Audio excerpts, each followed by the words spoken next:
Eredivisie Belanda, pertandingan seru terjadi di Stadion Janmar pada Minggu tanggal 8 Desember tahun 2024 malam WIB, saat Almere City menjamu FC Utrecht dalam laga pekan ke-15 Eredivisie 2024/2025.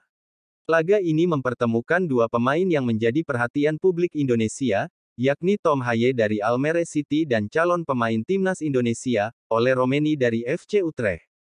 Hasilnya, Almere City harus takluk 1-3 dari tamunya. 3 gol Utrecht dicetak oleh Mike van der Hoorn, Zidane Iqbal, dan Noah Ohio, sementara gol tunggal Almere lahir dari aksi Logan Delaurier Chaubet. Dalam pertandingan ini, Tom Haye masuk sebagai pemain pengganti di menit ke-73 menggantikan Anas Tahiri. Meski hanya bermain 17 menit, Haye berkontribusi dalam proses gol Almere, mencatatkan 1 tembakan dan 6 operan sukses, serta mendapat rating 6,4 dari SofaScore. Di sisi lain, Ole Romeni juga tampil sebagai pemain pengganti. Ia masuk di menit ke-54 dan mencatatkan 6 operan sukses serta 5 sapuan, dengan rating 6,5. Kemenangan ini membawa FC Utrecht mengoleksi 35 poin, hanya terpaut 7 angka dari pemuncak klasemen PSV Eindhoven. Sementara itu, Almere City masih terpuruk di dasar klasemen dengan 6 poin. Serie B Italia, JIZ dan Venezia beralih ke Italia. JIZ kembali menjadi pilar penting Venezia dalam laga melawan Como 1907 yang berakhir imbang 2-2. IZ menunjukkan performa solid dengan memenangkan 8 duel udara dan mendapat rating 6,6. Sayangnya, Venezia gagal mengamankan kemenangan setelah gol Hans Nicolosi Caviglia dianulir wasit karena offside di menit akhir.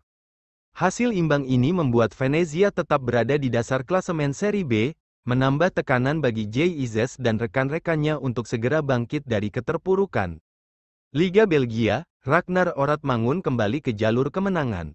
Ragnar Oratmangun tampil sebagai starter saat FCV Dender mengakhiri tren negatif dengan kemenangan 1-0 atas Westerlo, bermain hingga menit ke-65.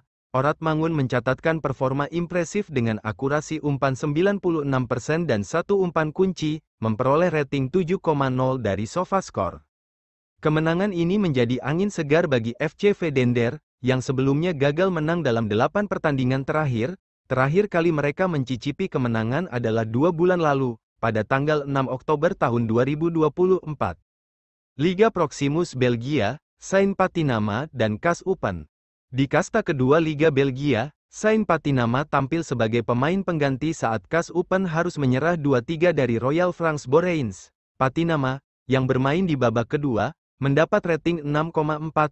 Kekalahan ini membuat KAS Open semakin dekat dengan zona degradasi, hanya terpaut 2 poin dari zona merah.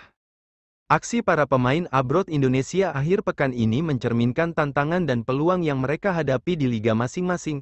Tom Haye, Ole Romeni, JIZ, Ragnar Oratmangun, hingga Saint-Patinama terus menunjukkan perjuangan mereka di kompetisi Eropa, membawa harapan besar bagi timnas Indonesia.